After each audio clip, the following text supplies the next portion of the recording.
Isang panibagong new day na naman sa inyo, kaya panoodin mo ang nangyari sa buong vlog na ito.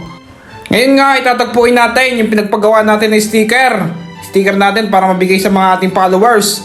Ay nandini daw siya sa may 7-Eleven. E di tara, ating pasukin na.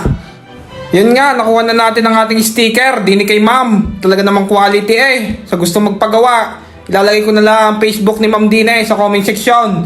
Kaya doon na kayo magpagawa. Kainitan ng tapat. Ako muna yung minakita din ng halo-halo. Ari ang halo mango.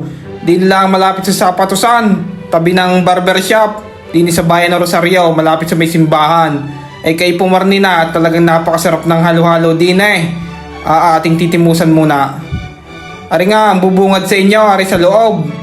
Napakaganda at napakaraming pagpipili ang flavor. At napakasarap. Pumarni na kayo. At kung kayo naiinitan, di na muna kayo magpalamig.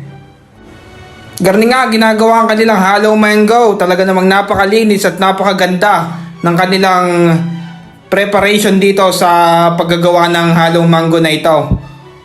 Yan napakalinis. Ito na nga, kinuha ko na aking order. Yan, salamat po. At ngayon nga ako biglang nagutom, kumain ako din At titimusan muna natin yung ating binili na halo mango. Tingnan natin na kung napakasarap po, napakasolid. At talaga namang sobrang init. Kain po! Yan, minekos-mekos ko na nga ni Insan na yan. Para mahalo natin at mag-mix yung mga flavor na nakalagay at saka yung mga sahog. Yan na nga, tinikman na nga. Titikman na po natin kung gaano kasarap ang halo mango. Yun nga, talagang unang tikim pa lamang babalik-balikan mo. Talaga namang sobrang quality, napakasarap, solid.